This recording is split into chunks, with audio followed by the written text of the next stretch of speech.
si vous le permettez, les informations font état d'imposition de visa aux ressortissants de l'AES dans l'espace CEDEAO. Qu'en est-il?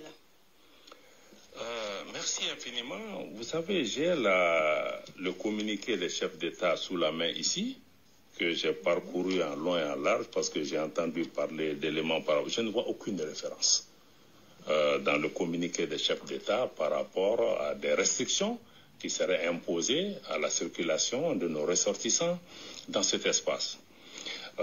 Mais même si ce que vous dites, s'il était avéré, ça veut dire que ça nous donne raison en ce sens que probablement les responsables de la CEDEAO ou certains responsables de la CEDEAO ne sont pas sortis des anciennes méthodes, toujours de faire peur aux populations, de faire le chantage aux populations, d'utiliser les populations comme une arme pour créer des problèmes avec leurs dirigeants.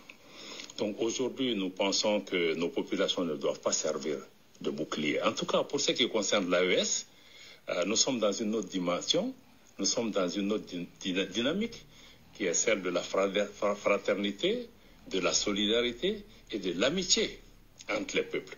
Et dans ce contexte, toutes les populations africaines sont les bienvenues dans notre pays. Et je voudrais, au nom des plus hautes autorités du Mali, rassurer nos compatriotes que tout est mis en œuvre par les plus hautes autorités pour pouvoir protéger et apporter toute l'attention nécessaire à nos ressortissants qui vivent dans les autres espaces autour de nous.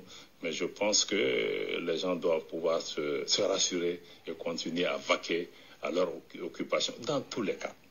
Vous savez, un processus d'intégration, il y a des gains et des pertes pour tout le monde. Mais nous devons travailler à minimiser l'impact pour nos populations et c'est à ça que s'attellent nos autorités.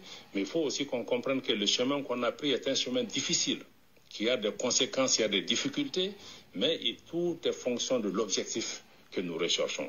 Certains résultats ont pu être atteints grâce au sacrifice des Maliens, qui auraient cru que le Mali aurait pu atteindre ses résultats sur le plan sécuritaire avec ses propres moyens, face à des puissances qui ont été là avec des milliards de dollars investis pendant 10 ans qui n'ont pas donné de résultats. Donc dans le cadre de l'AES aussi, parions que nous allons pouvoir, avec nos maigres moyens, avec vraiment une volonté forte, pouvoir exploiter d'abord l'homme sahélien dans le cadre de cette confédération pour pouvoir donner une autre alternative, mais qui soit quelque chose de concret.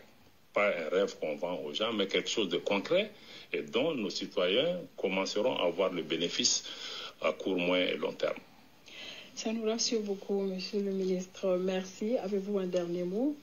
Le dernier mot, c'est encore une fois que nous puissions renforcer la solidarité entre nous Maliens, entre toutes les composantes de la communauté qui existent chez nous.